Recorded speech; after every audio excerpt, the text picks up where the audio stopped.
दर्शक बंधु team India तो रांची रे प्रथम दिनिकिया जितिला सत किंतु जदि खेल देखा जीवा ताले आनुपातिक दृष्टि देखिले सबुठु दमदार प्रदर्शन थिला साउथ अफ्रिकार।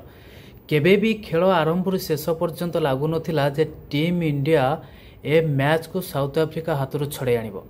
गोटे कथा आलोचना को निया जाय पारे जे केते स्कोर कले निज घरई माटी रे कॉन्फिडेंट सहित आत्मविश्वास सहित टीम इंडिया एक सहज साध्य बा बड़ व्यवधान रे विजय हासिल करि परिबो। किंतु 350 बा 349 रन रो एते बड़ स्कोर को पीछा करी प्रारंभिक बैटिंग विपर्जय सत्वे भी मार्करम टिकंक भली बैट्समैन फेल मारिबा सत्वे भी साउथ अफ्रिकार एमिति खेल प्रदर्शन को वास्तव में प्रशंसा नक रही पारिबेनी। आपण जहाँ भी कहतु किंतु जदि देखिबा जो दुई जन सीनियर खिलाड़ी को टीम इंडिया अणदेखा करा जाउथिला विवाद मध्य होइतिला सेमाने किंग कोहली को कथा कहतु का हिटमैन रोहित शर्मा को कथा कहतु सेमाने खेल देखैचंती।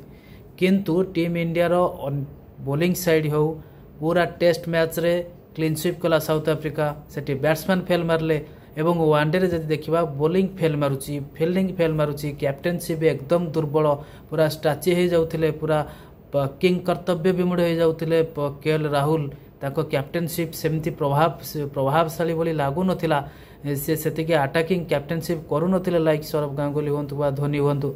आगो जदि देखिबा हमें T20 वर्ल्ड कप आसुची तेबे एभली टेस्ट एवं वनडे एभली प्रदर्शन निहाती भाव में चिंताजनक विषय बीसीसीआई पई। किंतु रोहित शर्मा तांकर खेल प्रदर्शन करिसंती विराट कोहली तांकर खेल प्रदर्शन करिसंती। किंतु टीम इंडिया मात्र अल्प के जदि कहिबा केवल सौभाग्यवशत जीति जाइछि कारण समस्त बोलर फेल मारिचंती।